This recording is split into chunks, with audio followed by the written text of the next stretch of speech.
নিয়মিত YouTube video দেখতে subscribe করুন। নতুন নতুন ভিডিও পেতে ঘন্টা বাটনটি চাপুন। আমি সেই কোরআন থেকে আপনাদের সামনে একটা আয়াত তেলাওয়াত করেছি। মাসটা মহরম মাস, এদিকে খেয়াল আছে। এর কিছু আলোচনা আপনাদেরকে শোনাতেই হবে, কারণ এই বৃষ্টির মধ্যে মাহফিল, বুঝতেছেন না, এখন তো মাহফিলের সিজন না, কিন্তু একটাই কারণ যে এই মহরমকে উপলক্ষ করে এই মাহফিলটা হয়। আমি কয়েক বছর এখানে এসেছি, তো যত আলোচনায় হোক এর ভিতরে মহরম সম্পর্কে আমাদের কিছু জানতেই হবে, নাকি কম জানার দরকার আছে না? আমরা যেটা শুনতে চাই, মানে যেখানে আমরা মহরমের ওয়াজ করতে যাই, যেটা শুনতে চাই তার নাম হলো কারবালা। আসলে মহরম শুরু হয়েছে, আল্লাহ রাসূল এই মহরমের ফজিলত সম্পর্কে বয়ান করেছেন। তখন কি কারবালা হয়েছিল? কারবালায় 61 হিজরি, নবী দুনিয়া থেকে বিদায় নেওয়ার 50-51 বছর পরে কিন্তু কারবালার ঘটনা। জোরে কোন কথা ঠিক কিনা? এটা ঘটনা করবে মহরমের 10 তারিখে এটা হয়ে গেছে, যার কারণে অনেকে মনে করে মহরম মানে এই কারবালা। আসলে মহরম, যদিও কারবালার ঘটনাও 10ই মহরম হয়েছে, কিন্তু আমরা অনেকেই কারবালার ঘটনাই কিন্তু শুনবার চাই। জোরে কোন কথা ঠিক কিনা?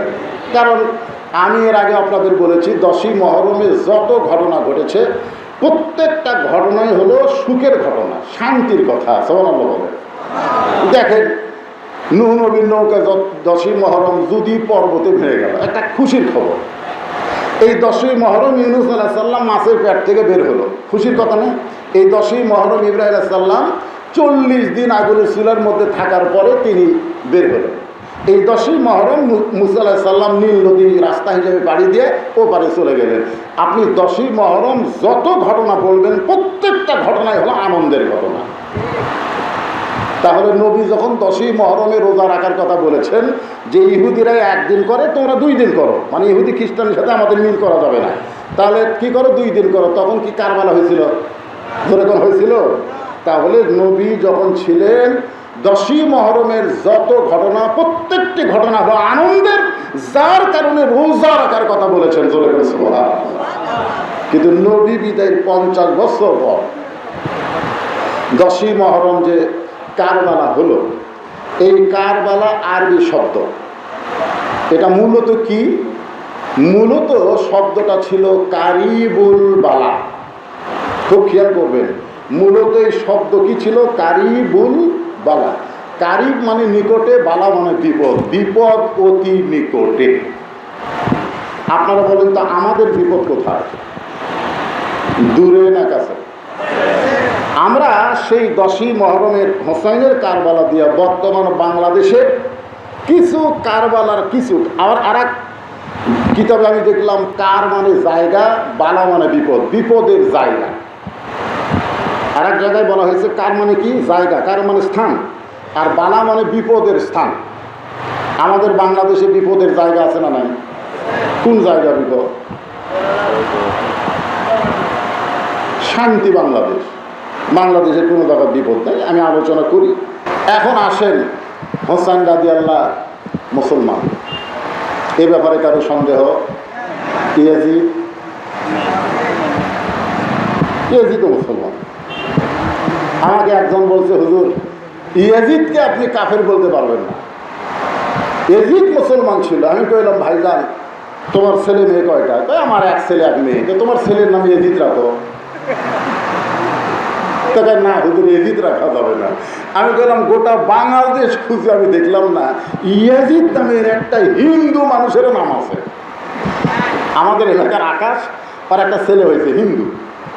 আমার কাছে দিয়ে হুজুর দোয়া করেন। তো আমি তো হিন্দু মানুষকে, তা দোয়া দরকার। তো ছেলের নাম রাখছিস, এখনো রাখি না। আমি কেন নাম ইয়াজিদ রাখ? না না না, ইয়াজিদ নাম রাখা যাবে না। কে রে তুই হিন্দু, তোর বেটার নাম ইয়াজিদ? তো না হুজুর, ইয়াজিদ একটা অভিশপ্ত। আজকে বাংলাদেশে অনেকে ইয়াজিদ নিয়ে কোনো কথা বলতে গেলে অনেকে আপত্তি করে। আমি বললাম, তোমাদের বেটার নাম ইয়াজিদ থো না কেন? ওই জায়গায় টাকা দেবে না কেন? টাকা দেবে না। শোনেন, কাফের নামও মুসলমানের আছে। আল্লাহ রাসূলের চাচা আবু তালেব কিন্তু কাফের। জোরে কোন কথা ঠিক কিনা? আবু তালেব নাম আছে না নাই? জোরে কোন আছে না নাই? অনেক মুসলমানের নাম আবু তালেব, কিন্তু আবু তালেব কিন্তু কাফের। তাহলে কাফেরের নাম আবু তালেব মুসলমান রাখে, আর ইয়াজিদ যদি মুসলমান হয়, বাংলাদেশে ইয়াজিদ নামে একটা মানুষের নাম নেই কেন? কিসের মুসলমান? আজকে যারা এই মহরম মাসে এই কারবালার ঘটনা আসলে ইয়াজিদকে কাফের বলা যাবে না, ইয়াজিদকে এটা বলা যাবে না, ইজা যিকিরাল্লাহ ওয়াজিলাত কুলুবুহুম, একটু মনোযোগ দিয়ে কথাগুলো শুনবেন। আল্লাহ সূরা মুলক নাযিল করেছেন, যেখানে আল্লাহ তাআলা প্রথমেই বললেন তাবারাকাল্লাযী বিয়াদিহিল মুলক ওয়া হুয়া আলা কুল্লি শাইইন কাদির।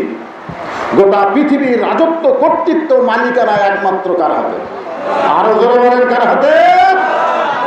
আল্লাহ। আল্লাহ কোনো কিছুতে কাউকে কৈফিয়ত দিবে না। জোরে কোন কথা ঠিক কিনা? আল্লাহর কোনো কাজের কৈফিয়ত দিতে পারবেন? পারবেন, কারণ তিনি হলেন বাদশা। وَإِذْ قَالَ رَبُّكَ لِلْمَلَائِكَةِ إِنِّي جَاعِلٌ فِي الْأَرْضِ خَلِيفَةً। আল্লাহ তাআলা বললেন ফেরেশতাদের সামনে, আমি মানুষ তৈরি করে এদেরকে খেলাফতের দায়িত্ব দিয়ে প্রেরণ করব। সুবহানাল্লাহ।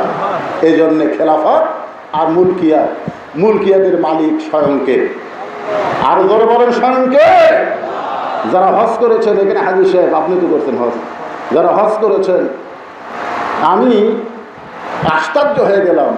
আল্লাহ রাসূল যখন বিদায় হজ করেছেন তখনও কিন্তু তালবিয়া পড়েন নাই। এদের লব্বাইক আল্লাহুম্মা লব্বাইক লব্বাইক লা শারীকা লাকা লব্বাইক ইন্নাল হামদা ওয়ান নি'মাতা লাকা ওয়াল মুলক লা শারীকা লাক, এটা কিন্তু আল্লাহ রাসূল পড়েন নাই। এক সময় একজন কাফের ছিল, নাম হলো সুমামা। এই কাফের যখন মুসলমান হলো তখন রাসূলকে বললেন, ইয়া রাসূলুল্লাহ, আমি হজ করতে চাই। আল্লাহ রাসূল বলেন, ঠিক আছে, হজ করে আসো। রাসূল তখন মদিনায় ছিলেন। এই সুমামা রাদিয়াল্লাহু তাআলা আনহু কাফের থেকে মুসলমান হয়ে হজ করতে এসে তিনি এই তালবিয়া পড়েছিলেন, যে তালবিয়াটা আমরা এখন পড়ি। এই তালবিয়াটা তিনি পড়েছিলেন। রাসূলের কাছে যখন সাহাবীরা যায় বললেন, ইয়া রাসূলুল্লাহ, এই নতুন মুসলমান এই তালবিয়া পাঠ করেছে কাবার চারিধারে ঘুরে ঘুরে। আল্লাহ রাসূল বললেন, আল্লাহ তাআলা কবুল করেছে। এই তালবিয়া যারা পড়ি, যারা হজ করি, সেখানে একটা কথা কিন্তু আমরা বলি, লাকা ওয়াল মুলক লা শারীকা লাক। এটা আরবি শব্দ, এর বাংলা হলো রাজত্বের ভিতরে, রাজনীতির ভিতরে কেবলমাত্র আল্লাহ ছাড়া অন্য কাউকে আমরা স্বীকার করি না। রাজত্বের ভিতরে, রাজনীতির ভিতরে একমাত্র স্বীকার করি কাকে? আরো বলবেন, রাজত্বের মালিক কে? হ্যাঁ, প্রত্যেকটা হাজী সাহেব হজ করতে গিয়ে তালবিয়া পড়েন।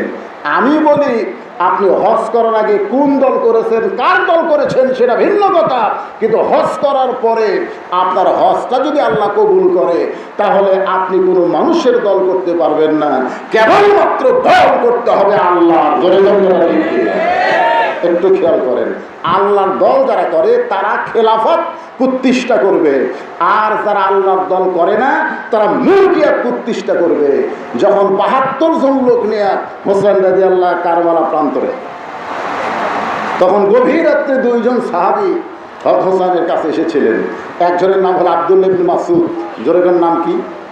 আব্দুল্লাহ ইবনে মাসউদ এসে বলতেছে, হোসাইন, হোসাইন, খামাখা এই যে গ্যাঞ্জাম, তোমাকে অ্যাটাক করেছে চারিদিক থেকে। ৭২ জন মানুষকে ৪৫০০ সৈন্য ঘেরাও করে রেখেছে। ফোরাত কুলের পানি বন্ধ করে দিয়েছে, ফোরাত নদীর পানি বন্ধ করে দিয়েছে। তো খামাখা এরকম দোয়ার কি করে কি লাভ? বরং ইয়াজিদের হাতে বায়াত হয়ে যাও।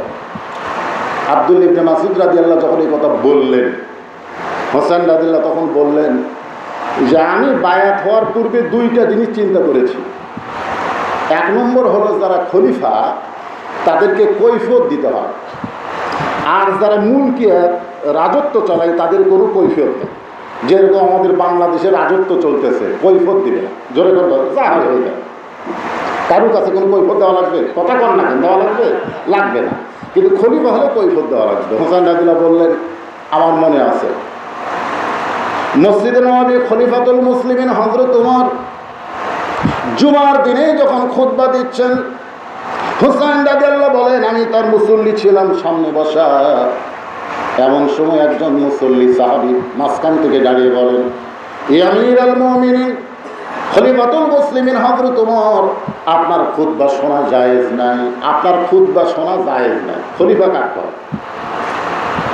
সঙ্গে সঙ্গে হযরত ওমর চোখের পানি বের করে বললেন, রে সাহাবী, আমার খুতবা শোনা জায়েজ নাই কেন? কি জন্য আমার খুতবা তুমি শুনবা না? ওমর ফারুক কিন্তু তখন অর্ধ পৃথিবীর খলিফা ছিলেন। তিনি যদি আমাদের দেশের একটা মন্ত্রী হতো, যেই বেটা বলতে যে খুতবা শোনা জায়েজ নাই, সঙ্গে সঙ্গে পুলিশ দিয়া তাকে গ্রেফতার করা তো ধরে কথা ঠিক কি না? আমার খুতবা তুই শুনবি না, তুই কে রে? হ্যাঁ, কিন্তু খলিফা যখন হবে তখন কেন আমার খুতবা শুনবে না? অর্ধ পৃথিবী খলিফা হয়ে বলতেছে আমার দোষটা কোন জায়গায়? সাহাবী বললেন, আপনার দোষ হলো আমাদেরকে খাটো পাঞ্জাবি দিয়ে আর আপনি লম্বা জুব্বা নিয়ে খুতবা দিচ্ছেন। আপনি দেখেন আমাদের পরনে খাটো আর আপনার পরনে লম্বা। আপনি যতক্ষণ পর্যন্ত লম্বা জুব্বার কাহিনী না বলবেন ততক্ষণ পর্যন্ত আপনার খুতবা আমরা শুনব। এটা হলো খলিফা। যদি প্রেসিডেন্ট হতো, প্রেসিডেন্ট কিছু বলার আগে চান্সের এক্সারসাইজ করতে, চান্সে নয়, আমাদের বাংলাদেশের চান্স আছে কিন্তু আছে না? আমার নেতার চরিত্র ফুলের মতন পবিত্র, নামাজ পড়ে না একত্ব, পেশাব করে খারাপ হইয়া কুত্তার মতো। কি করে চান্স আছে না? জোরে কেন আছে না? ওমর ফারুক চোখের পানি বের করে বললেন, আমার পরনের জুব্বা লম্বা আর তোমাদেরটা খাটো, এই কারণে আমার খুতবা শুনবা না। দু চোখ দিয়ে দর দর করে পানি পড়তেছে। সমস্ত মুসলিম আশ্চর্য হয়ে গেছে। এমন সময় আব্দুল্লাহ ইবনে ওমর ফারুকের ছেলে বাবার সামনে গিয়া বলতেছে, বাবা আপনার খুতবা বন্ধ করে দিয়েছে, আপনার খুতবা শুনবে না, আপনি খুতবা দেবেন না। আমি এখন আপনার সামনে মুসল্লির সামনে কিছু বলতে চাই। সমস্ত সাহাবীরা বললেন, আব্দুল্লাহ তুমি কি বলবে? হযরত আব্দুল্লাহ ইবনে ওমর বললেন, রে নবীর সাহাবীরা, তোমাদের পরনে খাটো হলেও তো পাঞ্জাবি রয়েছে, নতুন পোশাক পরে তোমরা জুমার দিনে খুতবা শুনতে এসেছো, কিন্তু আমার পরনে নতুন কোনো জামা নাই।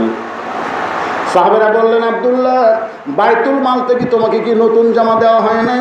আব্দুল্লাহ বলতেছেন, অবশ্যই আমাকে দেওয়া হয়েছে, কিন্তু দুনিয়ার সবাই যখন ঘুম পাড়ে তখন আমার বাবা হযরত ওমর আমার দরজায় ফকিরের মতন দাঁড়িয়ে গেছে। গভীর রাত্রে দরজা খুলে তাকায় দেখি বাবা নতুন একটা পাঞ্জাবি নিয়ে দাঁড়াইছে। আমি আশ্চর্য হয়ে বললাম, বাবা বাইতুল মাল থেকে আমার একটা পাঞ্জাবি দিছে, আবার গভীর রাত্রে একটা দিবার আইছেন। ওমর ফারুক বলেন, আব্দুল্লাহ তোকে নতুন পাঞ্জাবি নতুন করে দিবার আসি নাই, বরং এই পাঞ্জাবিটা আমার ভাগ্যে পড়েছে। আগামীকাল জুমার দিনে এই পাঞ্জাবি পরে যদি আমি খুতবা দিবার যাই, অত্যন্ত খাটো পাঞ্জাবি পরে কেমনি খুতবা দিব বাজমান? তোর কাছে আমি ওই পাঞ্জাবিটা চাই, মেহেরবানি করে তোর পাঞ্জাবিটা আমার একটু দান করে দে। আব্দুল্লাহ বলে, গভীর রাত্রে আমার পাঞ্জাবি আমার বাবাকে দান করার পরে আমার পাঞ্জাবি আবার বাবার পাঞ্জাবি মিলে দুইটা পাঞ্জাবি একত্র করে লম্বা পাঞ্জাবি জুব্বা পরে আজকে তোমাদের সামনে আমার বাবা খুতবা কৈফিয়ত দেওয়া লাগছে। একটু মনোযোগ দিয়ে খেয়াল করবেন।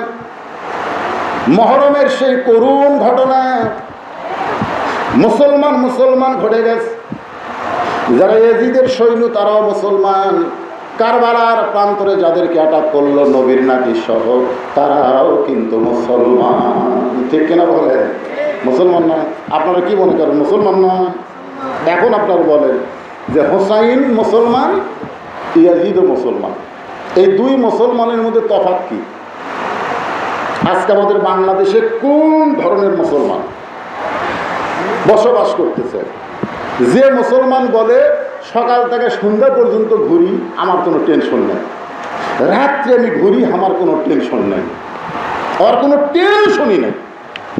আর যে মুসলমান বলে দিনের বেলা ঘুরি টেনশন নিয়ে, আবার রাত্রেবেলা ঘুমাই, নিজের বাড়িতে ঘুমাতে পারি না, মাঝে মধ্যে পুলিশ হানা দেয়। খুব খেয়াল করবেন, যেই মুসলমান বাংলাদেশে বলে আমার কোনো টেনশন নাই, গোপনে গোপনে এরা ইয়েজিদের দলে ভর্তি হয়ে গেছে। মুসলমানের টেনশন থাকবে না মানে? বাবা আদম থেকে আমাদের নবী পর্যন্ত শুধু 2 জন নবী ছাড়া প্রত্যেকটা নবীরা টেনশন করেছে। কথা ঠিক কিনা? আর আমরা বিশ্ব নবীর উম্মত, আর আমরা বলে বেড়াই আমার কোনো টেনশন নাই। একটু মনোযোগ দিয়ে শুনবেন। আজকে মহরম মাসের 12 তারিখ, যে তারিখে হোক, মহরম মাস তো নাকি কেমন? হ্যাঁ, হোসেন রাদিয়াল্লাহু শহীদ হলেন। আপনারা বলেন তো, যখন শহীদ হলেন, বাতিলের বিরুদ্ধে লড়াই করতে গিয়ে নিজের জীবনকে উৎসর্গ করলেন।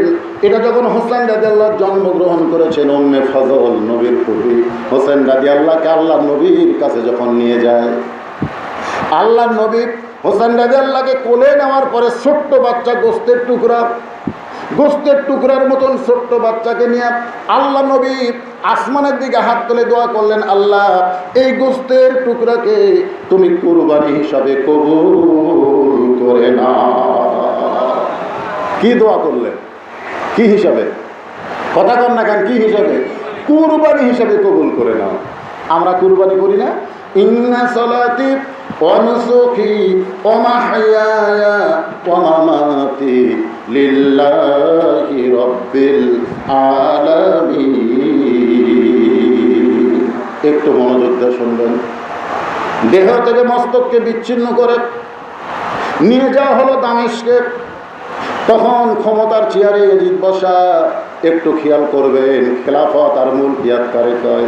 আল্লাহর নবী বিদায়ের পরে 30 বছর পর্যন্ত খেলাফতের চর্চা হয়েছে। রাসূল বলেছেন 30 বছর পর্যন্ত খেলাফত থাকবে, এরপরে আসবে কি? মুলকিয়াত। এরপরে রাজতন্ত্র চলে আসবে। একটু মনোযোগ দিয়ে শুনবেন। প্রধান যিনি হবেন, প্রধানমন্ত্রী, প্রেসিডেন্ট হবেন, অন্যায় করবে, অপরাধ করবে, কিন্তু জনগণ লোকমা দিবার পারবে না।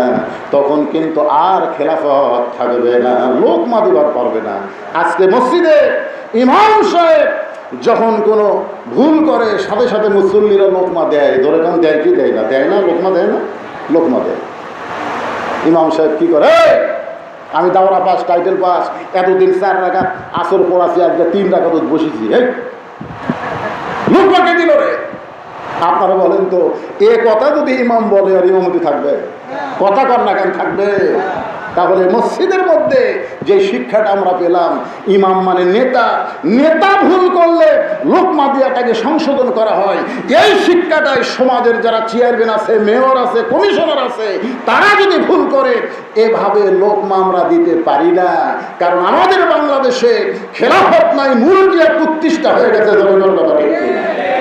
মুলকিয়াতের মালিককে, আর সেই মালিক আমি হয়ে গেছি। একটু মনোযোগ দিয়ে শুনবেন। দামেস্কে যখন মস্তকটা নিয়ে যাওয়া হয়, ইয়াজিদ তখন ক্ষমতার চেয়ারে বসা। ক্ষমতার চেয়ারে যখন বসে আছেন, জিয়াদের নেতৃত্বে ইয়াজিদ হোসেন রাদিয়াল্লাহু মাথা কাটা হয়েছে। মাথা যিনি কাটছেন তার নাম হলো সানান ইবনে আনাস। শিমারের নেতৃত্বে, জিয়াদের নেতৃত্বে। ঘটনা অনেক লম্বা হয়ে যাবে, কিন্তু লম্বা করে আমি বলতে চাই না। এ আয়াতের ব্যাখ্যা বিশ্লেষণ করতে যতটুকু দরকার ততটুকু আপনাদের শোনাতে চাই। ইয়াজিদ যখন ক্ষমতার চেয়ারে বসা, এমন সময় গামলায় করে হোসেন রাদিয়াল্লাহু মাথা যখন ইয়াজিদের কাছে নিয়ে যাওয়া হলো, অনেকে বলে, ইয়াজিদ আফসোস করে বলছে, জিয়াদ আমি তো হোসেনকে হত্যা করতে বলি নাই, তুমি কেন তাকে হত্যা করলে? এই কথা বলে অনেকে ইয়াজিদের প্রশংসা গাইতে যায়। কিন্তু আপনারা বলেন, এটা যদি তাদের কথা সত্য হয়, তাহলে ইয়াজিদ হোসেনকে হত্যা করতে বলে নাই। হত্যা করার পরে কোরআনে কেসাসের কথা আছে না নাই? আছে না? তাহলে যে হোসেন রাদিয়াল্লাহু হত্যা করলো, ইয়াজিদ যদি ভালো মানুষ হয়, তাহলে তো অবশ্যই প্রতিশোধ গ্রহণ করত। কিন্তু মূল ঘটনা হলো, ইয়াজিদ তখন ক্ষমতার চেয়ারে বসা, তার হাতে একটা লাঠি ছিল। ওই লাঠিটা হোসেন রাদিয়াল্লাহু মুখের মধ্যে ঢুকাই দিল। দেখেন ইতিহাস, মুখের মধ্যে ঢুকাই দিয়ে বলতে, হোসাইন তুমি শেষ, তুমি শেষ, আজ থেকে তোমার নাম গন্ধ আর থাকলো না, তোমার নাম গন্ধ পর্যন্ত শেষ হয়ে গেল। আমি এখন ইয়াজিদ, আমি থাকবো দুনিয়ায়। এই কথা হোসেন রাদিয়াল্লাহুর মুখে লাঠি দিয়ে যখন বলতেছে, ওখানে লোকমা দেওয়ার কেউ নেই, কারণ মুলকিয়াত প্রতিষ্ঠা হয়ে গেছে। লোকমা দিয়া মার খাবি কে? জীবন বাঁচান ফরজ। যেরকম কি বাঁচান ফরজ? আজকে আমাদের বাংলাদেশে যেরকম কি বাঁচান ফরজ? জীবন বাঁচান ফরজ। তো ওখানে সবাই চুপ করে বসে আছে। হোসেন রাদিয়াল্লাহ মুখের মধ্যে লাঠি ঢুকাই এদিন যখন বলতে যে হোসেন শেষ হয়ে গেছে, এরপরে সবাই চুপ করে বসে আছে, লোকমা কেউ দিচ্ছে না। অথচ লম্বা যুদ্ধে অর্ধ পৃথিবীর খলিফা তাকে লোকমা দিয়েছে, খুতবা বন্ধ করে দিয়েছে। জোরের কথা ঠিক কিনা? আর ইয়াজিদ রাসূলের নাতি, তার মুখের মধ্যে লাঠি ঢুকায় বলতেছে হোসাইন তুমি শেষ হয়ে গেলে, আজ থেকে আমি ইয়াজিদ। কেউ লোকমা দেয় না। সঙ্গে সঙ্গে বয়োবৃদ্ধ একজন সাহাবী আর সহ্য করতে পারলেন না। সেই সাহাবীর নাম হলো আনাস ইবনে মালিক, যিনি একাধারে 10 বছর আল্লাহর নবীর খেদমত করেছে। সুবহানাল্লাহ। 10 বছর যিনি একাধারে আল্লাহর নবীর খেদমত করেছেন, ওই আনাস বিন মালিক তিনিও কিন্তু ইয়াজিদের হাতে বায়াত হয়েছেন। বায়াত হয়েছেন বলে ইয়াজিদ যা করবে তাই। কেউ কারণ কিছু লোক অন্যায়ের বিরুদ্ধে আছে না নাই? জোরে করে আছে, আছে কিন্তু আছে। অনেক সময় তারা মুখ ফসকে বের হয়ে যায়। তো এখন আনাস বিন মালিক বলতেছে ইয়াজিদ, তুমি যার মুখে লাঠি ঢুকায়া অহংকার মূলক কথা বলতেছ, তুমি তাকে চিনো? যে কথা বললাম আবু বকর রাদিয়াল্লাহু উমরকে বলেছে, উমর তুমি যাকে বেয়াদব বলতেছো তুমি তাকে চিনো? আপনাদের মনে আছে না ভুলে গেছে? চিনো? একই কথা আনাস রাদিয়াল্লাহু ইয়াজিদকে বলতেছে, ইয়াজিদ যার মুখে লাঠি ঢুকাইছো তুমি তাকে চিনো? কি কন লোকমানা কথাটার মধ্যে পাওয়ার আছে না নাই? জোরে ঘর আছে না? দেখেন বুড়ে হয়ে গেছে, যা হোক নাকি কন, বুড়ে বয়সে ফাঁসি দিলে কি হবে? মরা তো লাগবে। আমাদের বাংলাদেশে অনেকে ফাঁসি নিয়ে আফসোস করে। আমাকে অনেকে বলে হুজুর ফাঁসি হয়ে গেল, আরও কয়টার হবে? আমি গাওয়া হাত দিয়ে বলি বাজান, ফাঁসি নিয়ে এত চিন্তা তোর মাথার কেন? এত চিন্তা কেন করিস? ফাঁসি নিয়ে তোর চিন্তা করার আগে তুই কেমনি মরবি সেই চিন্তা কর। জোরে করে কথা ঠিক কিনা? কি কর আমাদের মরা আগে না ফাঁসি আগে? কারণ ফাঁসির তারিখ আছে, মরার কোনো, আপনারা বলেন তো মরার কোনো তারিখ আছে? ফাঁসি কিন্তু কয়টার সময় হবে, কোন তারিখে হবে, ওটা তার ফাঁসি হবে তাকে জানানো হয়। অন্তত 2-1 দিন আগে জানানো হয় যে অমুক তারিখে আপনার এত সময় ফাঁসি হবে। ওর যা গুণা খাতা আছে বুঝবে। তুই কি বসে থাকবি নাকি? ফাঁসির তারিখ শোনার পরে বসে থাকবি ওই রবীন্দ্রসঙ্গীত কবি? ওর যত তৌবা তাজির নামাজ পড়া জিকির করা কান দিয়ে কাটে কলমা শরীফ ধরে জিকির এমন ধরছে, কোনো পিসাব কল লাগবে এই জিকির করে কল লাগবে, নিজের থেকে জিকির করতেছে। যখন ফাঁসির দড়ি গলার দিচ্ছে তখনও কিন্তু জিকির বন্ধ হয়নি। ধরে কাম কথা ঠিক না, জিকির বন্ধ আছে। এই জিকিরের উপরে ফাঁসি কার্যকর হলো। আল্লাহ রাসূল বলেন কোনো ব্যক্তি সারা জীবন যদি পাপ করে আর মরার সময় কলমা কইতে কইতে যদি মারা যায়, শুধুমাত্র কলমার ওসিলায় আল্লাহ তার জীবনের গুনাহ মাফ করে দেয়। তাহলে ফাঁসি লিয়ে শোনেন, ফাঁসি লিয়ে আমাকে চিন্তা করে লাভ আছে? আমাদের চিন্তা করা লাগবে যে আমরা কেমনে মরব। এই জন্য আমি কার ফাঁসি হলো কার কি হলো ওইটা নিয়ে চিন্তা করি না, কারণ সব কিছু নির্ধারিত হচ্ছে কার কাছ থেকে? আরো জোরে বলেন না, কার কাছ থেকে? কেউ যদি বলে হকের পক্ষে চলতে গিয়ে দরকার হলে ফাঁসির মঞ্চে যাব, এই জীবন আল্লাহকে দিব, যদি এই কথা বারবার কোনো বক্তা বলে আর আল্লাহ যদি তার কথা কবুল করে ফাঁসি দিয়ে যায়, এটা তো বক্তাই চাইছে। জোরে জোরে কথা ঠিক করে এখানে চাই নাই। তা আমরা আফসোস করি কি জন্যে? আল্লাহ তার দোয়া কবুল করছে। কিন্তু আমরা যারা মরছি সেই শোনেন, আমরা যারা মরবো আজকে একটু মহরমের ওয়াজ শোনেন। কি বিরক্ত হচ্ছেন? না, আমি লম্বা ওয়াজ করতেছি না। সঙ্গে সঙ্গে আনাস বিন মালিক রাদিয়াল্লাহু বললেন, রে ইয়াজিদ তুমি যার মুখে লাঠি ঢুকে বেয়াদবি করতেছ তাকে তুমি চিনো? আমি একাধারে নবীর 10 বছর খেদমত করেছি। একদিন নবী ঘরে নামাজ পড়তেছিলেন, নবী 70 রাকাত নামাজ মসজিদে জামাতের সঙ্গে আদায় করেছে, আর বাদ বাকি নামাজ নবী ঘরে হুজরাখানায় পড়েছে। সুবহানাল্লাহ। আপনারা যদি ইচ্ছা করেন শুধু ফরজ নামাজটা, যে 70 রাকাত 5 ওয়াক্ত ফরজ নামাজ, এই নামাজটা আপনারা মসজিদে জামাতের সঙ্গে আদায় করবেন। ওই ফরজ নামাজ বাদ দেওয়া যত নামাজ আছে আপনারা যদি বাড়িতে পড়েন তাহলে সওয়াব দ্বিগুণ পাবেন। সুবহানাল্লাহ। আমার কথা কি বুঝলেন? কারণ বাড়িকে গোরস্থান বানানো যাবে না। বাড়িকেও নামাজি বানাতে হলে আপনি ফরজ নামাজ মসজিদে পড়ে আসলেন, বাড়িতে এসে সুন্নত নামাজ পড়তেছেন। আপনার একটা ছোটো বাচ্চা আছে না নাই? আছে তো, 2.5 বছর 3 বছরের বাচ্চারা নাই? ওই বাচ্চা যখন আপনি নামাজ পড়তেছেন আপনার কাছে খাড়া হয়ে দেখবেন ও কিন্তু রুকুত যাচ্ছে, সেজদার যাচ্ছে। কিছুক্ষণ পর দেখেন আপনি হাত তুলে আমিন আমিন করতেছেন, ও হাত তুলে আপনার মুখের দিকে তাকায় মুখ লড়াচ্ছে, মানে আপনি লড়াচ্ছেন ও লড়াচ্ছে।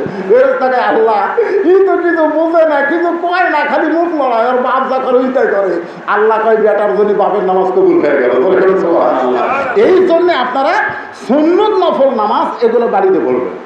আর 5 ওয়াক্ত ফরজ নামাজ 70 রাকাত নামাজ মসজিদে জামাতের সঙ্গে আদায় করবেন।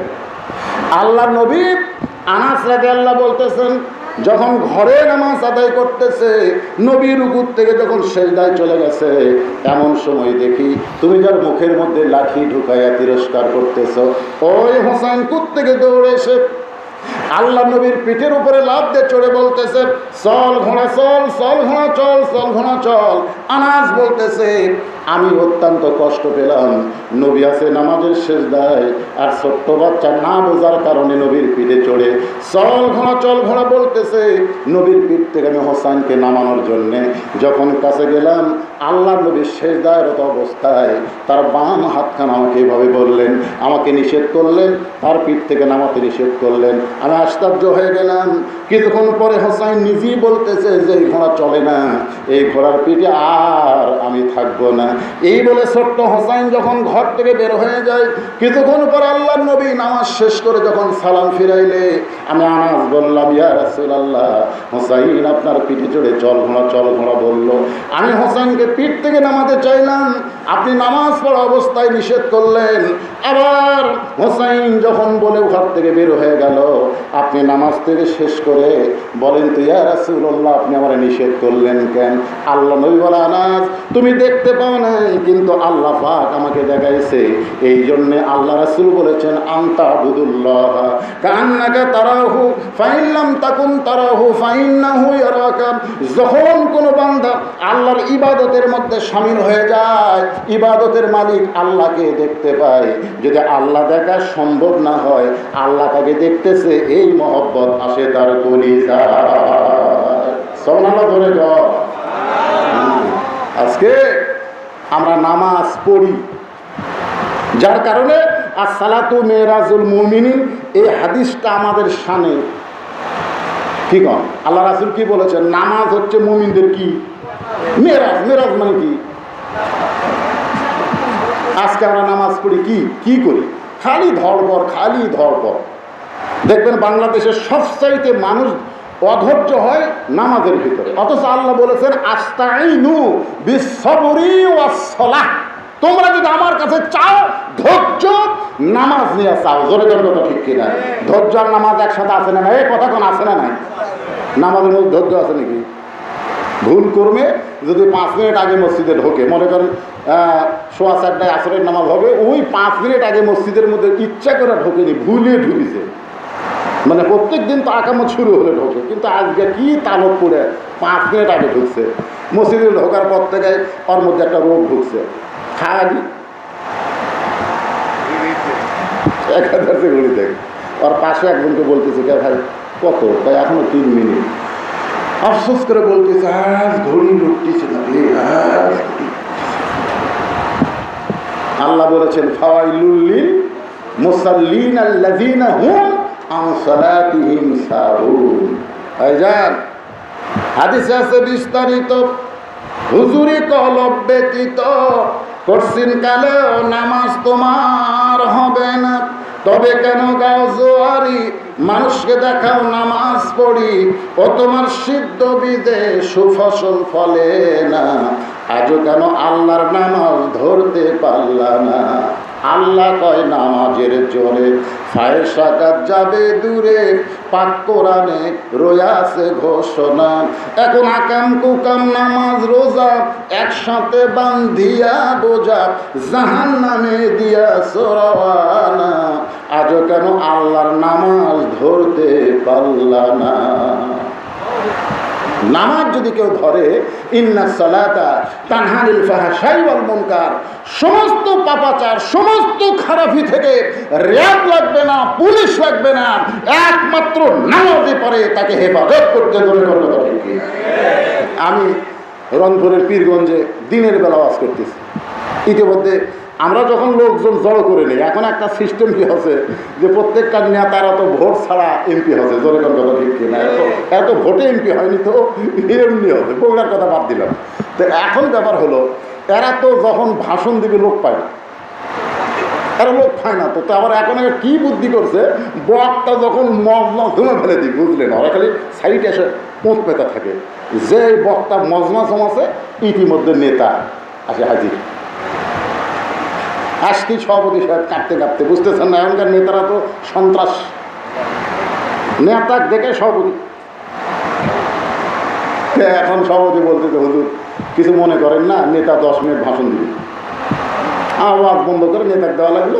নেতা এখন মাইক নিয়ে বলতেছে, আমি জানি বগুড়া থেকে এই বক্তা এসে জনগণকে উস্কানিমূলক কথা বলে, মানুষকে গরম করে দেয়। মানে নেতা কিছু বলার আগে বক্তা ঘুরছে।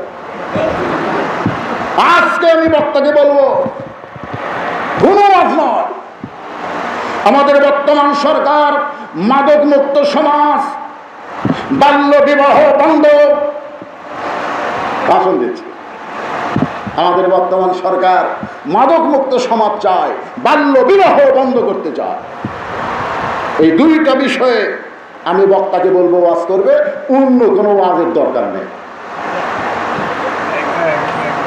তো এখন এই কথা বলি, নেতা বলতেছে ভাইজান আমার সময় নাই, আমি গেলাম। যে যাওয়ার চাইছে হাত খপ করে ধরছি, ধরে বলতেছে ভাইজান আপনি যে বললেন আমি এখন এই ওয়াজ করবো কি করব না, আপনি একটু শোনেন, একটু শোনেন ভাই। তো নেতা বসার পরে আমি বললাম যে মাদক মুক্ত সমাজ গঠন করার জন্য সরকার খুবই তৎপর, আসলেই তাই। আপনাদের বৃন্দাবন করার খবর দেখি, এখনকার ছেলেরা কিন্তু এখন এগুলোর নামও তো আমরা অত জানি না, আবা বাবা গাবা কত কি সব নাম দিয়ে চলতেছে, তোর এখন কথা ঠিক কি। তাই বললাম ভাইজান আমাদের সরকার এই বছর এত আসন নিয়ে ক্ষমতা গেছে, যেই সরকারের বিরুদ্ধে কথা বলার কেউ নেই। আচ্ছা এই সরকারের বিরুদ্ধে কথা কর কেউ আছে? বিরোধী দল বলে একটা দল আছে, যাক আমরা হিজড়া দল করি। যেরকম কি দল, আরো যেরকম কি দল, হিজড়ে, মানে মেয়েও না মরদও না, ওরকম কথা ঠিক কি। তো এখন এই সরকারের বিরুদ্ধে কথা বলার কেউ নেই। আমি নেতা কিন্তু বসে থেকে বলতেছি ভাইজান শোনেন, তো এই মুহূর্তে সরকার একটা বিল পাস করা লাগবে। সেই বিলটা হলো আকিমুস সালাত, কারণ আল্লাহ কোরআনে বলেছে আল্লাযীনা ইম্মাক্কান্নাহুম ফিল আরদ, মুসলমানের ভিতরে কাউকে যখন ক্ষমতা দেওয়া হয়, ক্ষমতার মালিক কে? তাবারাকাল্লাযী বিয়াদিহিল মুলক, ক্ষমতার মালিক কে? আল্লাহ বলতেছেন মুসলমানদের মধ্যে কাউকে যখন ক্ষমতা দেওয়া হয় তার 1 নম্বর আমল হলো আকামুস সালাত, নামাজ কায়েম করা। আজকে সরকার যদি সংসদের সমস্ত এমপিকে নিয়ে নামাজের বিল পাস করে দেয়, আর নামাজ না পড়লে তার এইরকম শাস্তি হবে, এইরকম শাস্তি হবে, এরকম বিলটা যদি পাস করে দেয়, আর আগামীকাল থেকে যদি সবাই নামাজি হয়, নামাজি কোনো লোক মদ খাইয়া নামাজে যায় এরকম নামাজি বাংলাদেশের একটাও নেই। কারণ নামাজ আর মদ একসাথে হবে না। আল্লাহ কোরআনে বলেছে লা তাকরাবুস সালাত, নামাজের ধারে যাস না। কি কম যদি বলে বন্ধরা লা তাকরাবুস সালাত, নামাজের নিকটবর্তী হয় না। এরপর আল্লাহ বললেন ওয়ান্তুম সুকারা, মাতাল অবস্থায় নামাজের নিকটবর্তী হয় না। তার মানে যারা মদ খায় তারা নামাজ পড়ে না, আর যারা নামাজ পড়ে তারা কোনোদিন মদ খায় না। তাহলে মাদক মুক্ত সমাজ গঠন করতে গেলে 1 নম্বর সরকারের কাজ হলো র্যাব লাগবে না, পুলিশ লাগবে না, খালি নামাজের বিলটা পাস করলেই ইনশাল্লাহ বাংলাদেশ থেকে মদ দুর্ভিত হয়ে যাবে। কথা ঠিক। তো নেতা বলতেছে বুঝেছি হুজুর আপনি ওই দলের লোক। একটা দলের নাম ধরে বলতেছে, বুঝেছি হুজুর। আচ্ছা, আমি কি কোনো দলের কথা বললাম না আল্লাহর কোরআনের কথা বললাম? ইজা যিকির আল্লাহ ওয়াজিলাত কুলুবুহুম ওয়া ইজা তুলিয়াত আলাইহিম আয়াতুহু যাদাতুহুম ঈমানা ওয়া আলা রাব্বিহিম ইয়াতাওয়াক্কালুন। জোরে বলেন সুবহানাল্লাহ। বাল্য বিবাহ বন্ধ। বাল্য বিবাহ বলতে সরকার বুঝাইছে মেয়েদের বয়স হলো 18 আর ছেলেদের বয়স হলো 21-22। 21-22-এর আগে কোনো ছেলে বিয়ে করবার পারবে না। 18 বছরের আগে কোনো মেয়ের বিয়ে দেওয়া যাবে। আমি নেতাকে বললাম, বাল্য বিবাহ কেউ যদি বাল্য অবস্থায় বিয়ে করে এটা শরীয়তে হারাম না। সেই হালাল জিনিসটা আপনারা বন্ধ করবার চাচ্ছেন, আচ্ছা করেন, বাল্য বিবাহ বন্ধ করেন, কিন্তু বাল্য বিবাহ বন্ধ করার আগে 14 ফেব্রুয়ারি বন্ধ করা লাগবে। কথা ঠিক কিনা? আচ্ছা, বাল্য বিবাহ শুরু হয় কোথেকে? এই যে ভ্যালেন্টাইন ডে, ভালোবাসা দিবস, আজকে বাংলাদেশে চলে কি চলে না বলেন? সরকার কি তার বিরুদ্ধে লাগছে? আজকে ক্লাস 8-এর মেয়ে 10-এর ছাত্রের সাথে বাইর হয়ে যাচ্ছে। বার হওয়া বন্ধ করা পারিস না? প্রেম করা বন্ধ করা লাগবে। মেয়েদের জন্য আলাদা শিক্ষালয়, ছেলেদের জন্য আলাদা শিক্ষালয়ের ব্যবস্থা করা লাগবে। একই সাথে হ্যাঁ, সেইটা বন্ধ করলে বাল্য বিবাহ এমনি বন্ধ হবি রে। বাল্য বিবাহ বন্ধ হবে, মেয়েদেরকে পর্দার মধ্যে ঢুকাই দিলে। ধরে কথা ঠিক না? আমি যাচ্ছিলাম সৌদি আরব থেকে তাইফে, সেই 6000 ফুট উপরে তাইফ শহর। আমাকে একটা ড্রাইভার তাইফে নিয়ে যেতে, আমার সঙ্গে হাফিজ আব্দুর রশিদ ছিল, মারা গেছে, আল্লাহ জান্নাত বেশি করুক। এক সময় ওই ড্রাইভার উনি কিন্তু সৌদি আরবের একজন আমিরের ছেলে। কথা প্রসঙ্গে আমি বললাম, ভাইজান আমির মানে তো ধনী মানুষ, তুমি ধনী মানুষের ছেলে হয়ে ড্রাইভার কেন? ও তখন বলতেছে, হুজুর আমি বিয়ে করব। তো বিয়ে করবা, তোমার বাপের কোটি কোটি টাকা ব্যাংকে আছে, তুমি আমিরের ছেলে, বিয়ে করবা। কারণ বাপের কাছে যখন বিয়ের কথা কইলাম, তখন আমার বাবা বলতেছে, বিয়ে করবি তুই, মজা নিবি তুই। বাপে বলতেছে, তুই বিয়ে করে বউ হক দিবি না, বউ তো আমারই থাকবি। তো বিয়ে করার আগে যে মোহর না দেওয়া ফরজ, এটা জানিস? তো আমার টাকা দিয়ে তোর বইয়ের মোহর না দেওয়া যাবে না, বরং মোহর না যদি দিবার চাস তাহলে তুই কামাই করে অন্তত বউ মোহর না দেওয়ার টাকাটা জমা কর। আমি 1 বছর গাড়ি চালাইছি, আর 1 বছর চালালে আমার মহরণের টাকা হবে, হুজুর দোয়া করেন, তারপর আমি বিয়ে করবো। আমি চিন্তা করলাম, কেন আমাদের বাংলাদেশের ছেলেরা যখনই 22 বছর বয়স হয়, 21 বছর বয়স হয়, 3G মোবাইলে রাস্তা ধরে গাড়ি চলায়, 3G মোবাইলটা ধরে। আমি একদিন বললাম, তোর বাপ অটো গাড়ি চালায় আর তুই এই 16,000 টাকার মোবাইলটা ঘুরিস, ব্যাপার কি? হুজুর গত বছর 1.5 লাখ ছিল, এবার 2 লাখ বকতিছে। গত বছর আর দাম 1.5 লাখ ছিল, এবার 2 লাখ বকতিছে। আমি কইলাম, তুই কি বাজারের আইডিয়া কে? হ্যাঁ, তুই কি কুরবানি বাজারের আইডিয়া? তোর দিন দিন দাম বাড়তেছে। চিন্তা করে দেখলাম, বাংলাদেশের ছেলেরা বিমান পায়, কারণ কি? আর মক্কার ছেলেরা বিবাহ করবে, মহরনা দিবার চাই, কারণ কি? আমি কারণ তালাশ করে দেখলাম, গোটা মক্কা মদিনার কোনো মেয়েকে আপনি দেখতে পাবেন না, ওরা যখন রাস্তা দিয়ে যায় মনে হয় সরের গাছের পেটনি যাচ্ছে, এমন ভাবে কালো বোরকা পরে। কি দেখবেন আপনি? একবার দেখলে একটু ভয় কম লাগবে, 2 বার তাকালি ভিতর থেকে কবি দেখে লাভ নেই। কি দেখবো? কিছুই দেখা যায় না। হাতত মুজা, পাঁত মুজা, চোখত কালো চশমা, গোটাল কালো বোরকা, দেখার বুদ্ধি নাই। কাছে দেখলে কিছুই দেখা যাবে না। এখন চিন্তা করবি, কে রে এই বোরকার মধ্যে আছে কে? এটা দেখাই লাগবে। তো এটা দেখা লাগলে তোর যে 2 লাখ টাকা মহরণা দেওয়া লাগবে রে।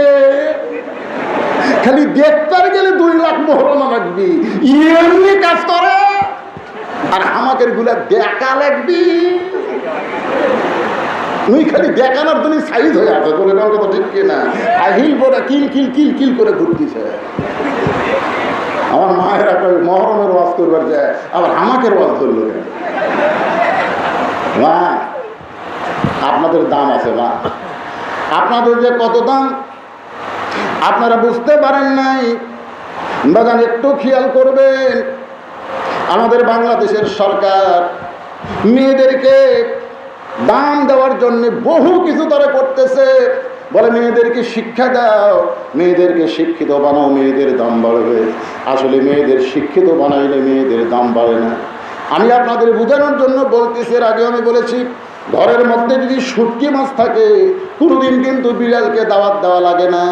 বিনা দাওয়াতেই বিড়াল বুঝতে পারে ওই ঘরের মধ্যে শুটকি মাছ রয়েছে, কারণ বিড়ালের নাকের সাথে শুটকির একটা সম্পর্ক আছে না নাই? আছে না না? বিড়াল নাক টানতে টানতে ঘরের কাছে যায়, দেখে দরজা খোলা। বিড়াল ঘরের মধ্যে ঢুকে দেখে খাটের তলে শুটকি মাছ পাতিলে তার উপর ঢাকনা নেই। আপনারা বলেন তো বিড়াল 20 মিনিটের টাইম পাবি? তখন বিড়াল 20 মিনিটের টাইম পাবি। আর বিড়ালও জানে হারাম জিনিসে বিসমিল্লাহ বলা যায়। আমাকে একজন বলে, হুজুর পান খাওয়া আর সিগারেট খাওয়া এক না। আমি বললাম কে বলো? কয় যে আব্দুর রাজ্জাক। পান খাওয়া না সিগারেট খাওয়া চাই। আমি বললাম বেটা পান বাপের সাথে সাথে সামনে খেতে পারে, তুই বাপের সাথে খাওয়া পারবো তো না? তা বলা যাবে না। একটা লোক মসজিদে বসে পান বার করে খাবে, একটা লোকও নিষেধ করবে না। তুই খালি মসজিদের ভিতরে একটা সিগারেট ধরাতো। আমার এলাকার এক লোক সিগারেট ধরাচ্ছে, আমি দৌড়ে দিয়ে বলছি ভাই খালি বিসমিল্লাহ কো ভাই, খালি বিসমিল্লাহকে ধরাও ভাই। নাউজুবিল্লাহ, হুজুর আপনি আলেম না পারেন, সিগারেট ধরাতে বিসমিল্লাহ কওয়া যায় আছে? আমি কইলাম যেটা খাওয়ার সময় বিসমিল্লাহ কওয়া যায় নাই সেটা মুসলমানের খাওয়াও যায় নাই। দেখবেন হারাম জিনিসে কেউ বিসমিল্লাহ কয় না, কয় এ কথা কন কয়। যার পূর্বে বিসমিল্লাহ বলা যাবে না, যার শেষে আলহামদুলিল্লাহ মুখে আসবে না, বুঝবেন সেইটা হারাম। কোনো দলিল লাগবে না, কোরআন হাদিস ঘাটা লাগবে না। আপনি যেইটা খাইতে বিসমিল্লাহ খাওয়ার পারবেন না, যেটা খাওয়া শেষ হলে আলহামদুলিল্লাহ কবেন না, বুঝবেন এটা হারাম। আপনি কোন তো কোন কোন জিনিস খাওয়ার সময় বিসমিল্লাহ খাওয়া যায় না? সুদ খাওয়া, সুদ খাওয়া খালি হারাম করে। যাক আলহামদুলিল্লাহ, একটু মনোযোগ দেওয়া শোনা। আমার মা বোনদের জন্য কিছু কথা না বললে আর আমার কষ্ট করে বসে আছে, তাই বলতেছি আমার মা এদেরকে, মা বিসমিল্লাহ ছাড়া বিড়াল যখন শুটকি খায় খসর খসর শব্দ, বাড়িওয়ালা দৌড়ে এসে দেখে 1000 টাকা কেজি শুটকি বিড়াল খায়, পিছন দিক থেকে খপ করে ধরে বলতেছে, বিড়াল রে 1000 টাকা কেজি শুটকি খাস, পুরো যদি শুটকি খাস তোরে 20টা ব্যাট মারবো, খবর দাও। বিড়ালের উপরে 20টা ব্যাটের আইন দেয়, বিড়াল ছাড়া দিছে। ঘরের দরজা জানলা আগের মতোই খোলা রাখছে। আপনারা বলেন তো 20টা ব্যাট খাওয়ার ভয়ে বিড়াল কি শুটকি খাওয়া বন্ধ করবে? কেন করবে না? কারণ বিড়ালের কাছে শুটকি খোলা আছে। তুই যতই আইন কর, আইন করে লাভ হবে না। আজকে ধর্ষণের আইন, ইফটিজিংয়ের আইন, যৌতুকের আইন, যত আইন করেন, কোন আইন করে নারী নিরাপত্তা দেওয়া যাবে না যতক্ষণ পর্যন্ত দরজা জানলা বন্ধ না হবে। ঠিক কিনা? দরজা জানলা বন্ধ করেন, বিড়ালের বাপেরও ক্ষমতা নাই ভিতরে ঢুকতে পারে। আজকে নারীদেরকে যদি নিরাপত্তা দিবার চাই, সরকারের একটা আইনের দরকার নাই, শুধু এক আইন, ওয়াকারনা ফি বুয়ুতিকুন্না ওয়ালা তাবাররাজনা তাবাররুজাল জাহিলিয়াতিল উলা। মেয়েদেরকে পর্দার মধ্যে নিয়ে আসেন, মেয়েদেরকে কালো বোরকার মধ্যে ঢুকিয়ে দেন। আল্লাহ পাক কুদরতি ভাবে আমার মা বোনদের দাম বাড়ায় দিবে। যেই কথা বলতেছিলাম, আল্লাহ নবী বলে, আনাস আমি সেজদা থেকে মাথা তুলে সালাম ফিরানোর পরে তোমাকে বলতে যে শোনো, হোসাইন যখন আমার পিঠের উপরে চড়েছে, আমি নিজেই তাকে পিঠ থেকে নামানোর জন্য চেষ্টা করেছিলাম। আমি হোসাইনকে আমার পিঠ থেকে নামানোর চেষ্টা করলাম, কিন্তু নামাজের মালিক আল্লাহ তাআলা আমাকে ডাকতে বলে, হাবিব আমার ভয়ে আপনি হোসাইনকে পিঠ থেকে নামাবেন না। আজকে আপনি শুনে নেন, আপনি নবী যেমন হোসাইনকে ভালোবাসেন, আমি আল্লাহ তেমন ভালোবাসি। আনাস বললেন, ইয়াজিদ যার মুখের মধ্যে তুমি লাঠি ঢুকায় বলতেছো হোসেন শেষ হয়ে গেছে, তুমি যদি হোসেনকে চিনতে তাহলে এইরকম কথা তুমি বলতে পারতা না। আজকে তোমার রাজ দরবারে আমি ঘোষণা করে দিলাম তুমি একদিন থাকবে না, কিন্তু হোসেন কিয়ামত পর্যন্ত থাকবে। হোসেন কিয়ামত পর্যন্ত থাকবে। আল্লাহ কোরআনে বলেছেন ওয়ালা তাকুলু লিমান ইউকতালু ফি সাবিলিল্লাহি আমওয়াতুন বাল আহইয়াউ ওয়ালাকিন লা তাশউরুন। ক্ষমতার মোহে অহংকার হয়ে ভালো মানুষকে হত্যা করে তুমি মনে করতেছো আমি থাকলাম হোসেন শেষ হয়ে গেল। আজকে গোটা পৃথিবী খুঁজে প্রত্যেক পাড়ায় পাড়ায় হোসেন আছে না নাই, কিন্তু ইয়াজিদ গোটা বাংলাদেশ খুঁজে একটা ইয়াজিদ পাওয়া যাবে?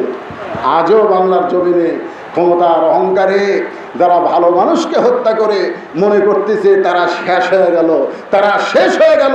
শোনেন, আল্লাহর কোরআন আমার সামনে, ইতিহাস আগে লেখা হয় না, ইতিহাস লেখা হয় পরে। ঠিক কিনা? ইতিহাস লেখা হয় পরে। একদিন তারাই থাকবে কিয়ামত পর্যন্ত, আর এরা ইয়াজিদের মতন পৌঁছে যাবে, মানুষ এদের নাম নিতে ঘৃণা করবে। ঠিক কিনা বলে?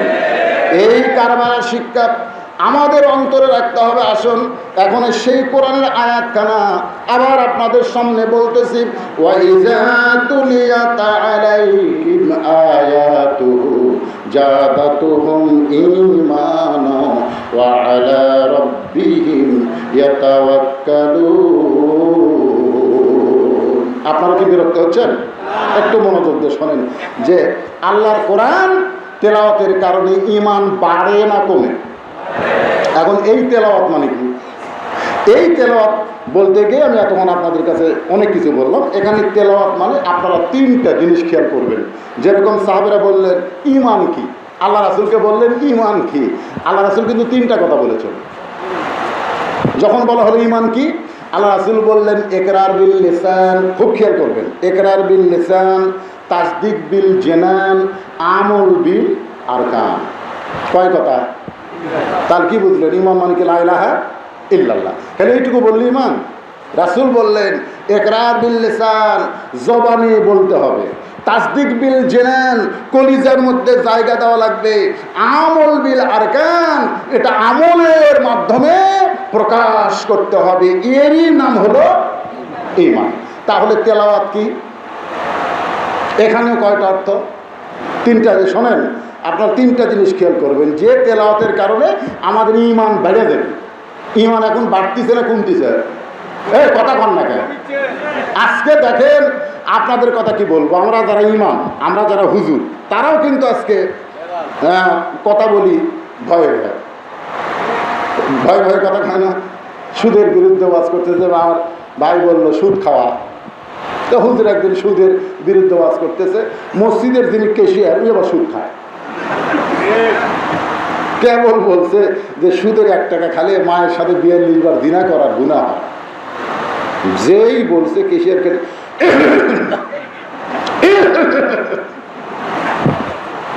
নামাজ শেষ, কেশিয়ার বলতেছে ভাই তোমার মাস গেলে বেতন কে দেয়? ইমাম বলতেছে আপনি দেন। তা আমার বিরুদ্ধে ওয়াজ করলেন? আমি একটু সুদ খাই, আরে সুদের বিরুদ্ধে সারা ওয়াজ নাই। ইমাম বলতেছে চাচা আপনি যে সুদ খান এটা আমি জানি। আজকে তখন জানলাম যতদিন এই মসজিদে ইমামতি করব সুদের বিরুদ্ধে একটা কথা বললে কেশিয়ার বলতেছে সুবহানাল্লাহ সুবহানাল্লাহ, অসুবিধা সুবহানাল্লাহ, অসুবিধা নেই। পরের দিন ইমাম সাহেব যে মসজিদে শুরু করছে আর রাশি ওয়াল মুরতাশি কিলাহুমা ফিন্নার, যে ঘুষ খায় আর ঘুষ দেয় দুই ধরে জাহান্নামে যায়। মসজিদের এই সভাপতি ওই কাস্টমারে যায়, ওই মাঝে মধ্যে জুমার দিনে মসজিদে আসে, কোনোদিন আসে না, হঠাৎ মাসের মধ্যে 2-1 দিন আসে। ওই আবার সেই দিন আসছে, ওই আবার ঘুষ খায়, ওই ঘুষের বিরুদ্ধে লেগে গেছে। তখন তো সভাপতি বলতেন না মাঝে মধ্যে বেশি টাকা দেয় ও কি সভাপতি বানায়। আসলে মসজিদে কে সেক্রেটারি হবে, কে সভাপতি হবে আপনারা বলেন, সে কথা কোরআনে নাই। এ কথা কোন আছে না? যে ব্যক্তি 5 ওয়াক্ত নামাজ তাকবীরগুলোর সাথে সামনে কাতার আদায় করে তাকেই মসজিদের সভাপতি করা লাগবে। যাকে তাকে সভাপতি করবেন ওই তো ইমামের দরদ বুঝবি না। ও যে মাস অন্তর 10,000 টাকা দেয়, এখন ঘুষ খেয়ে দেয় না কি খেয়ে দেয়, ওদিকে আমাদের খেয়াল নাই, টাকা দেয়। এখন এই ঘুষের ওপর শুরু করছে। সভাপতি সাহিত্য গরম কেশর বলতেছে আমি তো আসি না, হঠাৎ আসলাম। আর ইমাম সাহেব হামাক ধরলো। কেশর গায়ে বলতেছে কে ভাই গত 2 মাস আমার সভাপতি ধরলেন? কারণ আমি তো সভাপতি ধরি, আমি ঘুষের আমি সভাপতি খাই। তো ঠিক আছে, আজ যখন জানলাম এই মসজিদে যতদিন আছি আমি এই ঘুষের বিরুদ্ধে আবার করবো। সুবহানাল্লাহ সুবহানাল্লাহ। পরের জন্মায় সেই ইমাম সাহেব বলতেছেন আর দায়ুস লা ইয়াদখুলুল জান্নাহ, দায়ুস কোনদিন জান্নাতে যাবে না। সাহাবীরা বললেন ইয়া রাসূলুল্লাহ দায়ুস কোন নারী? আল্লাহ রাসূল বললেন দায়ুস কোন নারী না, দায়ুস হলো সকল পুরুষ মানুষ যাদের অধীনে নারীরা পর্দা করে না। প্রত্যেকটা মুসল্লি দেখে কেন হামাকের বউ তো পর্দা থাকে না, আর হুজুর হামাকের বিরুদ্ধে লাগলো। নামাজ শেষ করলে কেশিয়ার বলতেছে ভাই আপনার এর মধ্যে হবে না, কারণ কারো বউ পর্দার থাকে না, আর আপনি বলছেন দাউদ জান্নাত যাবে না। তো হাসবনি তো দাউদ তো জান্নাত যদি না যায় নামাজ পড়ে কি হবে? আপনার মতো ইমাম দরকার নাই। ইমাম বলতেছে তওবা করলাম, আজ থেকে আর কারো বিরুদ্ধে খাবো না।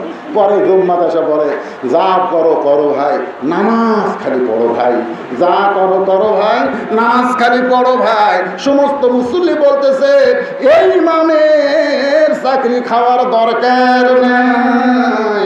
আজকে আমরা এমন অবস্থায় চলে গিয়েছি, ইমান বাড়া তো দূরের কথা, আমাদের ইমানটা দুর্বল হয়ে যাচ্ছে। অথচ আল্লাহ বলতেছেন এই কোরআনের তেলাওয়াত যখন চলবে তখন তোমাদের ইমানের জজবা আল্লাহ বাড়ায় দিবে। শুধু ইমানের জজবা বাড়বে না, ওয়ালা রব্বিহিম ইয়াতাওয়াক্কালুন, কেবলমাত্র তারা ভরসা করবে কার উপর? তো আমাদের সীমানার মধ্যে আমাদের থাকা লাগবে। সীমানার মধ্যে থাকতে গেলে আল্লাহর কোরআনকে শুধু ওয়াজের মাহফিলে রাখলে হবে না, এটা পড়ার মধ্যে রাখলে হবে না, মানুষ মরে গেলে খতম দেওয়ার মধ্যে রাখলে হবে না, এটা বাস্তব জীবনে আমল করতে হবে। এই মহরমের শিক্ষাটা আমাদের গ্রহণ করা দরকার আছে না?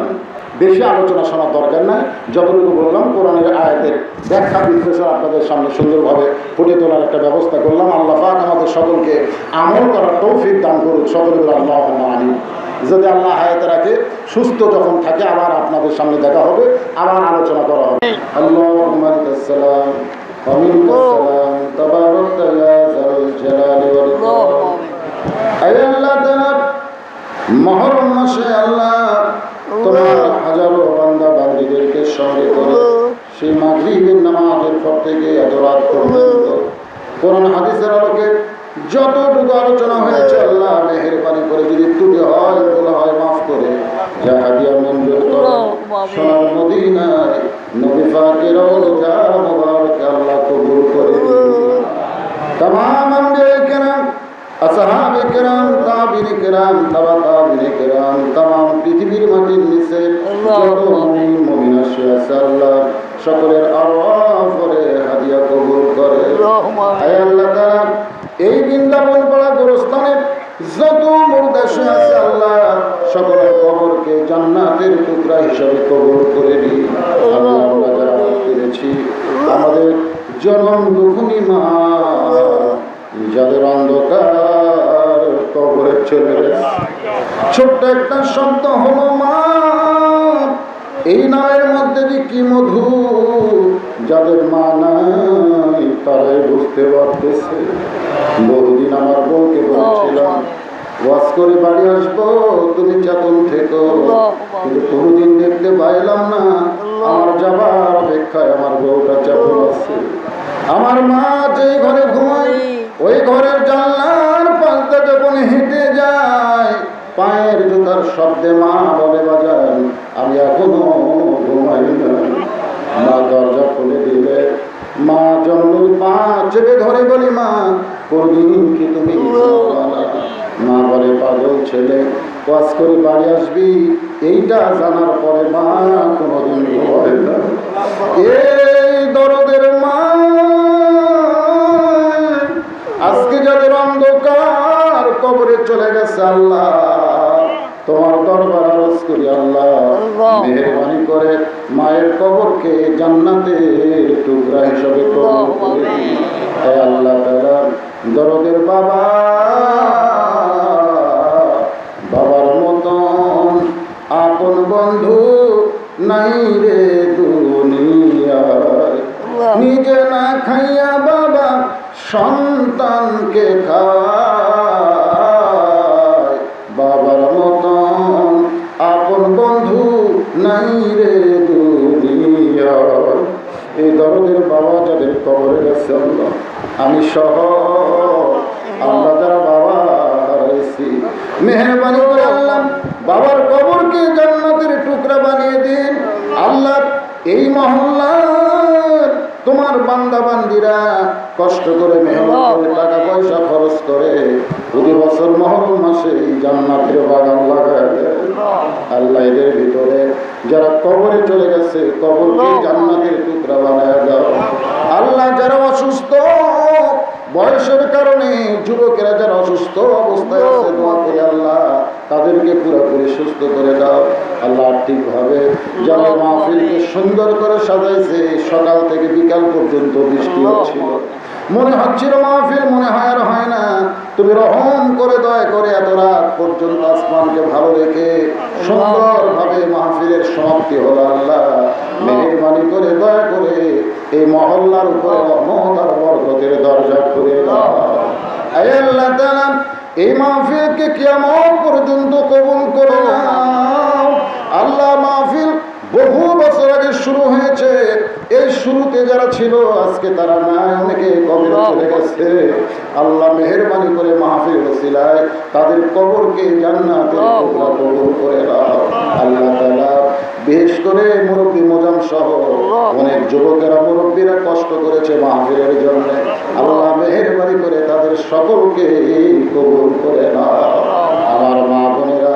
পর্দার অন্তরালে বসে বসে শুনেছে আল্লাহ আলিদা সালিহা পর্দা নিশি কবুল করে মা ফাতেমার সঙ্গে তাদের জান্নাতে কবুল করে নাও আয় আল্লাহ মেহেরবানি করে হাত তুলে যারা আমিন আমিন করতেছে এই মহরম মাসের ওসিলায় আল্লাহ হযরত হোসাইনের শাহাদাতের রক্তের ওসিলায় আমাদের সকলকে কবুল করে দাও আল্লাহ যে আলোচনা করলাম আল্লাহ তোমার কোরআনকে যেন গ্রহণ করে লালন করতে পারি আল্লাহ কোরআনের জন্য নিজের জীবনকে যেন আল্লাহ রাস্তায় কুরবানি করতে পারি এই তৌফিক আমাদের সকলকে তুমি দান করে দাও আল্লাহ কে কোন নিয়তে হাত তুলেছে আল্লাহ সকলের নিয়ত নেক আশাকে কবুল করো আবার তোমার দরবার আরজ করি এই মাহফিলের সম্মানিত সভাপতি সম্মানিত সহসভাপতিগণ সম্মানিত আহ্বায়ক সম্মানিত যারা সদস্য রয়েছেন সকলকেই আল্লাহ কবুল করে নাও